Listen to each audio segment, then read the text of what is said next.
दिल्ली के चप्पे चप्पे की खबरों पर हम रखते हैं पैनी नजर। तो अब यही खबरें आप देख सकते हैं हमारे ऐप पर। तो फिर देर किस बात की है, जल्दी जाइए प्ले स्टोर पर और जाकर डाउनलोड करिए तेज तर्रार ऐप को। हाल ही में ट्रिपल मर्डर से दहल गई थी दिल्ली। ये जो आलिशान सा मकान आप मेरे पीछे देख रहे हैं, इस वक्त ये सुनसान सी हालत में नजर आ रहा है। लेकिन एक वक्त था जब यहाँ पर एक हंसता खेलता परिवार रहा करता था। आखिर क्यों इतनी क्रूरता दिखानी पड़ गई उन अपराधियों को कि एक ही मकान से तीन लाशें जब बाहर आई तो हर व्यक्ति यहाँ पर सदमे में नजर आया। हर व्यक्ति इस सोच में पड़ गया कि आखिर यहाँ पर ऐसा क्या हुआ है। सुबह सुबह आखिर क्यों यहाँ पर मौत का तांडव देखने को मिल रहा। ये सभी सवाल हर किसी के मन में आ रहे हैं। इन सवालों के जवाब आपको इसी वीडियो में देंगे, तो वीडियो को अंत तक ज़रूर देखिएगा। लेकिन उससे पहले अगर आपने हमारी पहले वाली वीडियो नहीं देखी है तो उसे जाकर जल्दी से देखिए, तो आपको ये पूरा मामला समझ में आएगा।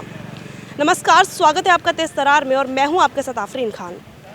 ये वही मामला है, यानी कि मैं बात कर रही हूँ हरिनगर पुलिस स्टेशन के अंतर्गत आने वाले अशोक नगर इलाके की।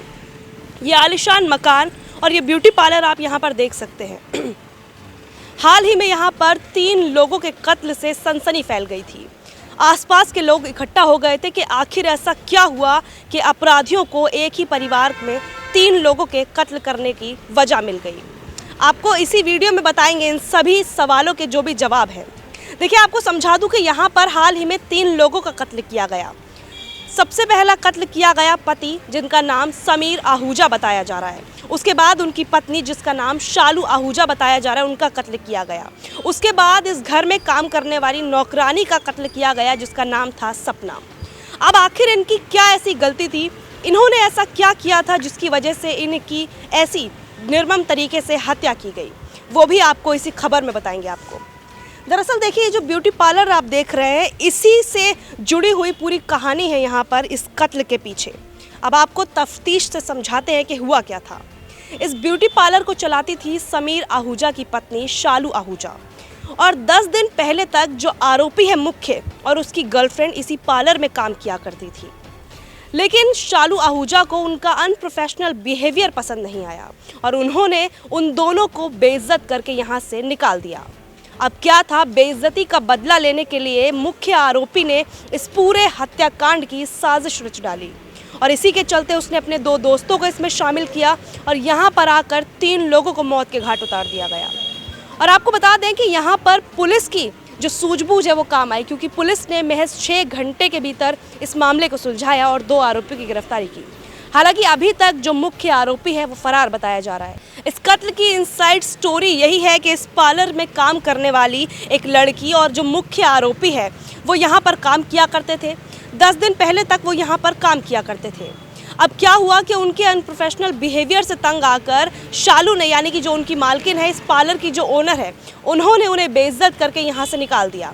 बताया ये भी जा रहा है कि जो समीर आहूजा है, उन्होंने भी उन दोनों को फटकार लगाई थी और उसके बाद उन्हें काम से निकाल दिया गया।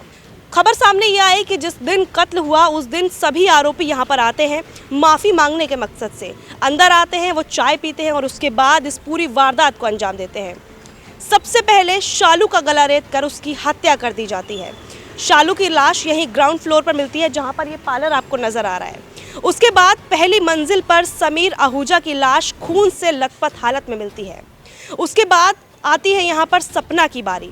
बताया जा रहा है कि सपना अगर उस दिन थोड़ा सा लेट आती तो शायद आज वो इस दुनिया में होती।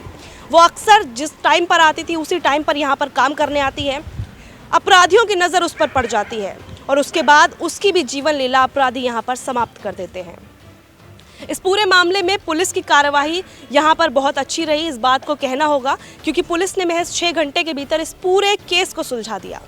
पुलिस को पहली नज़र में इस केस को देखने के बाद यही लग रहा था या तो ये किसी आपसी रंजिश का नतीजा है या फिर कुछ और, लेकिन पुलिस ने सारे पहलुओं को खंगाला, सारी जो बातें हैं वो सामने आई। लेकिन अभी तक जो मुख्य आरोपी, एक बार फिर से बता रही हूँ कि वो अभी तक फरार बताया जा रहा है। इस तरह से किसी का कत्ल करना, वो भी महज इतनी छोटी सी बात पर कि उसे नौकरी से निकाल दिया गया बेइज्जत करके, ये आजकल राजधानी दिल्ली में जो चल रहा है वो सबके लिए सुरक्षा और चिंता का विषय है। यहाँ पर हर व्यक्ति यहाँ पर अपनी सुरक्षा के लिए यहाँ पर सवाल खड़े कर रहा है, क्योंकि बात बात पर यहाँ पर अब सीधे कत्ल हो जाता है। इन तीनों का कत्ल एक धारदार हथियार से किया गया। एक बात और आपको बता दूं कि इस घर में समीर और शालू की 3 साल की मासूम बेटी भी मौजूद थी। अब न जाने उन अपराधियों की उस पर नज़र नहीं पड़ी या फिर उन्हें उस पर तरस आ गया। वो इस वक्त जिंदा है और सुरक्षित है।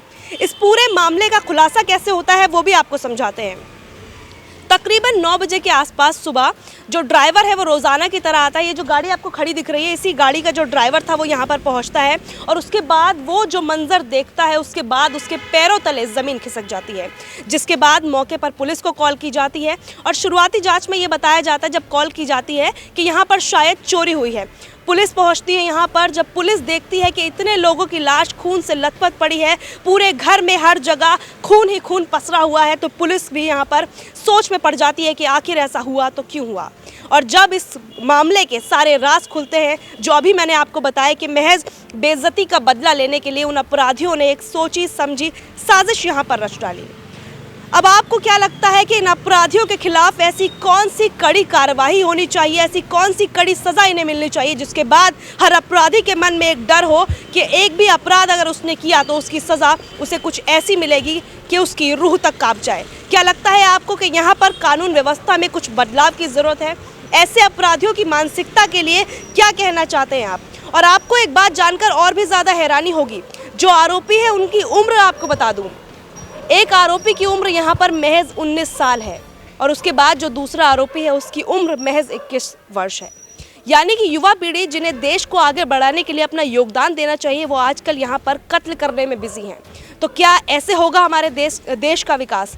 क्या ऐसे हमारा देश तरक्की करेगा कि यहाँ के जो युवा है, जिस पीढ़ी को यहाँ पर देश को आगे बढ़ाने के लिए मेहनत करनी चाहिए, कामयाबी हासिल करने के लिए मेहनत करनी चाहिए, अपने परिवार को आगे बढ़ाने के लिए मेहनत करनी चाहिए, वो लोग आजकल कत्ल करने में यहाँ पर मसरूफ़ नज़र आ रहे हैं?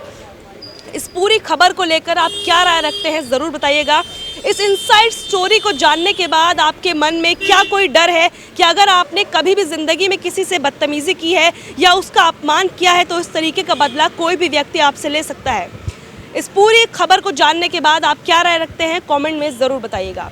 दिल्ली से जुड़ी तमाम खबरों के लिए हमारे चैनल को ज़रूर सब्सक्राइब करें और इस वीडियो को ज़्यादा से ज़्यादा लोगों तक शेयर करना बिल्कुल भी ना भूलें। दिल्ली से कैमरा पर्सन जगजीत सिंह के साथ मैं आफरीन खान। अगर आपको हमारी ये वीडियो पसंद आई हो तो इसे लाइक एंड शेयर करना ना भूलें। साथ ही हमारे चैनल को जरूर सब्सक्राइब करें। इसके साथ ही बेल आइकन भी जरूर दबाएं जिससे दिल्ली से जुड़ी तमाम खबरों की नोटिफिकेशन सबसे पहले आप तक पहुंचे।